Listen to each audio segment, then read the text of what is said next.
Picture चालू करो बे। मैं ये मानता हूं कि मुझसे बड़ा देशभक्ति कोई नहीं है भारत को मानने वाला। तो इसका मतलब ये होगा कि अगर मैं भारत का नागरिक हूं, मैं भारत से प्रेम करता हूं, तो क्या आप मुझे गौमूत्र पिला दीजिएगा? बताइए मुझे, आप पीजिए।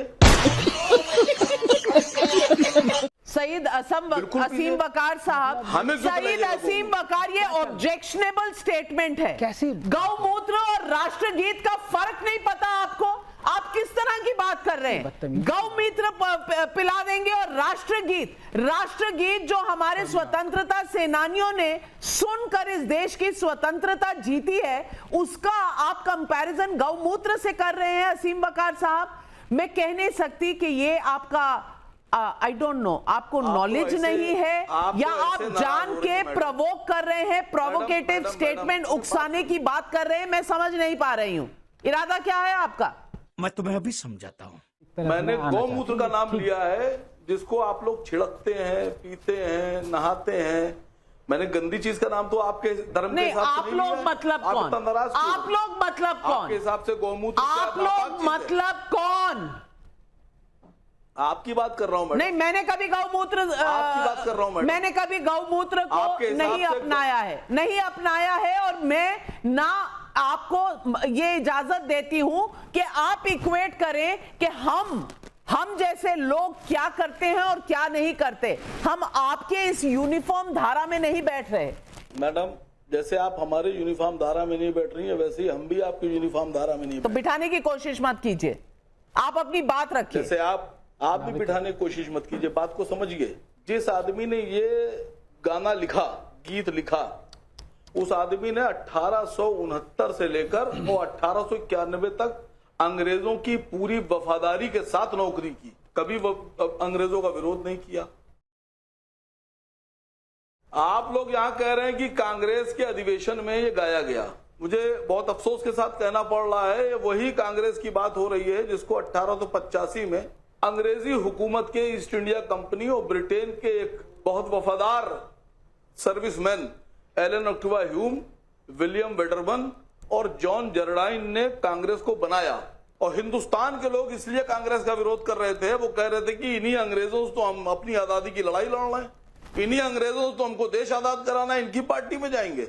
1885 में बॉम्बे के गोकुलदास तेजपाल संस्कृत वंदे मातरम पर आ जाइए। मैं कांग्रेस की हिस्ट्री जानने के लिए नहीं बैठी हूं। मैं मैडम उसी पे आ रहा हूं।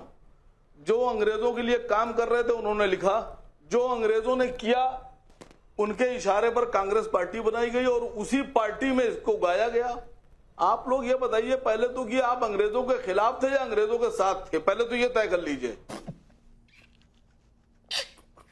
असीम बकार साहब का लहजा आपने देखा, लहजे में तो ऐसे कर रहे हैं आप और हम, जैसे हम भारतीय हैं तो ये किसी और प्लेनेट से आए हैं। और ये सब जो गौमूत्र की बात है, ये जानबूझकर एक तरह से नीचे दिखाने की कोशिश नहीं। अश्विनी जी, मेरा सवाल आपसे है कि आज ही एक चिट्ठी लिखी है मल्लिकार्जुन खड़गे, जो कांग्रेस के सबसे बड़े नेता हैं, और उस चिट्ठी में उन्होंने कहा है कि ये हमारे ऊपर राष्ट्रगान इस तरह से क्यों लगाया जा रहा है, राष्ट्रगान बीजेपी ने कभी नहीं गाया। और साथ में वो ऐसी जगह आकर रुकते हैं, कहते हैं हम पूछ रहे हैं कि बीजेपी और आरएसएस तो नहीं गाते, वो गाते हैं नमस्ते सदा वत्सले, लेकिन वत्सले पर रुक गए। उसके बाद का शब्द जो मातृभूमि है वो लिखना उन्हें शायद गवारा नहीं था। ये मातृभूमि राष्ट्रगान से इतनी चिढ़ क्यों? रुक, तेरे को बताते तेरी माँ की।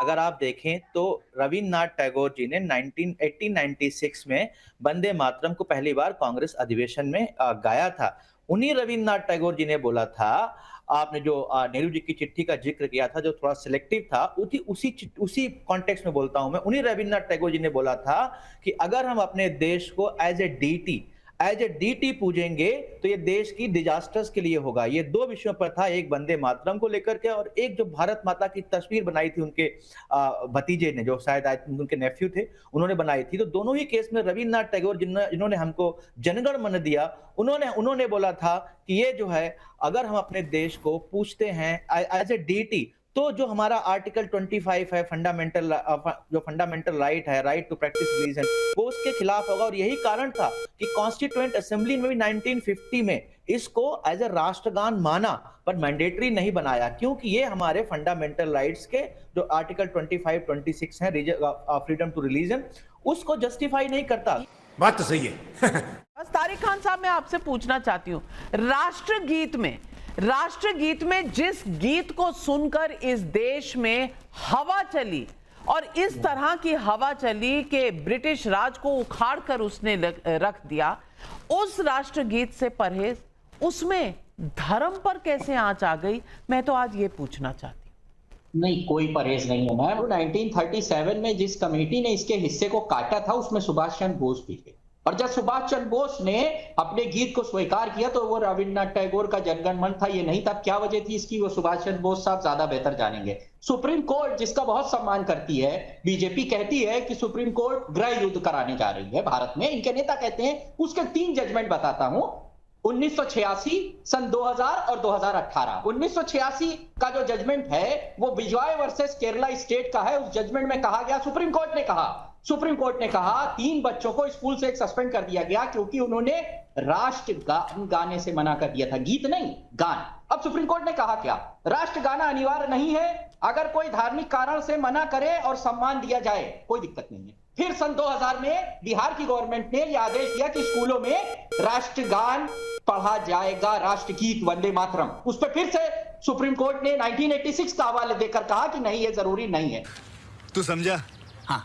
2016 में हाई कोर्ट ने ऑर्डर दिया कि सभी सिनेमा घर में पिक्चर शुरू होने से पहले राष्ट्रगान पढ़ा जाए। 2018 में फिर से सुप्रीम कोर्ट ने कहा कि यह अनिवार्य नहीं है, सम्मान हर जगह देना चाहिए। अभी यहां राष्ट्रगान बजने लगे, राष्ट्रगीत बजने लगे तो हम सब सम्मान देंगे, लेकिन अनिवार्यता को, और सुप्रीम कोर्ट ने बताया आर्टिकल 19(1)(a) इसको आपके लिए रोकता है, आर्टिकल 25 रोकता है, और 71 में जो कानून बना वो भी ये कहता है। अब जो सुप्रीम कोर्ट कहती है, क्योंकि ये साहब तो राष्ट्रवादी लोग हैं, ये सुप्रीम कोर्ट की बात नहीं मानते हैं। सुप्रीम कोर्ट के 3 जजमेंट मैंने आपको क्लियर वाइज बताए, जो किसी भी तरीके की अनिवार्यता को रोकता है। सम्मान सभी लोग देते हैं, पूरा भारत देता है, हम देते हैं, आप देते हैं, सम्मान देते हैं। आपकी तो धर्म पे आंच आ रही है, सम्मान कहां से आ गया? अबू आजमी हो या आजम खान हो, उन्हें तो धर्म पर आंच आने का इतना डर सताने लगा है, सम्मान कहां से आ गया? शहजाद पूनावाला। देखिए, सबसे पहले तो तारिक खान साहब, तारिक जी आपने अपनी बात रखी, मैं भी अपनी बात रख लूं। तारिक खान साहब ने सुप्रीम कोर्ट में जो आस्था प्रकट की है, भाई 3 तलाक का फैसला आता है, वक्फा फैसला आता है, सीए का फैसला आता है, एसआर का फैसला आता है, तो उसी सुप्रीम कोर्ट को धता बताते हैं। चलिए, सुप्रीम कोर्ट का आपने हवाला दिया है, तो सुप्रीम कोर्ट किसके तहत काम करता है? संविधान। और झारखंड में जो कांग्रेस और एमजीबी और इंडिया अलायंस के मंत्री है हाफिजुल हसन, बोलते हैं मेरे लिए तो शरिया सबसे ऊपर है। अच्छा, आपकी स्पेसिफिक बात करते हैं ना, आपने कहा सम्मान देना है, राष्ट्रगीत है, संविधान की सभा ने तय किया हुआ है, तो जब वंदे मातरम समापन पर बजता है हमारे विधानसभा के सत्र में, तब अबू आजमी बोलते हैं कि मैं खड़ा नहीं होऊंगा, ये मेरे धर्म के खिलाफ है। अब बताइए कि क्या मजहब आपके लिए ज्यादा बड़ा है या संविधान आपके लिए बड़ा है? साले का खोपड़ी तोड़ साले का। समाजवादी पार्टी का स्टैंड एकदम क्लियर है, सब लोग सम्मान करते हैं, ये समाजवादी पार्टी का स्टैंड है। आपको अगर मुसलमानों का स्टैंड चाहिए, आप मुसलमानों वाला अबू आजमी मुसलमान है कि विधायक है? महमूद मदनी से पूछिए। अबू आजमी महमूद मदनी है क्या? महमूद मदनी से पूछिए। अरे अबू आजमी से पूछिए। अबू आजमी एमएलए है, अगर तो वो कॉन्स्टिट्यूशन से चलेंगे या फिर शरीयत से चलेंगे, ये सवाल है। लेकिन अतीकुर रहमान, क्या कांग्रेस पार्टी ने सिर्फ एक वोट बैंक के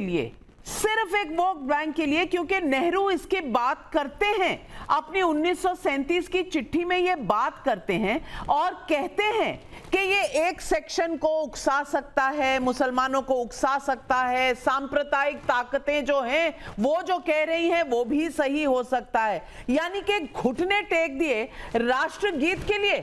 राष्ट्रगीत पर भी आप खड़े नहीं उतर सके, सिर्फ इसलिए कि चंद वोटों का सौदा करना था। नाविका जी, सबसे बेहतरीन अगर वंदे मातरम का किसी ने रेंडिशन दिया है तो वो है हमारे AR रहमान साहब। अब सवाल ये उठता है, जैसा कि आपने कहा कि सिर्फ एक वोट बैंक के लिए जवाहरलाल नेहरू ने कुछ अंक उसके काट दिए, तो क्या ये सवाल नहीं उठता है कि किस चीज के लिए महात्मा गांधी की हत्या कर दी गई? क्योंकि वो हिंदू मुस्लिम यूनिटी के लिए काम करते थे। जो लोग आज हमसे देशभक्ति का प्रमाण मांग रहे हैं वंदे मातरम के थ्रू, तो क्या ये मैं उनसे नहीं पूछूंगा क्या आरएसएस पूरी तरह आप से जवाब दे दीजिए, फिर आप पूछ लीजिएगा। लेकिन पहले ये जवाब दे दीजिए कि आपको परहेज है क्या वंदे मातरम से? क्या वंदे मातरम देश से पहले धर्म को रखता है या देश को पहले रखना चाहिए? होना चाहिए, पूछ लीजिए। क्या तिरंगा और हमारा संविधान आपके राज्य में, आपके हिंदू राष्ट्र के अंदर सुरक्षित रहेगा? नहीं।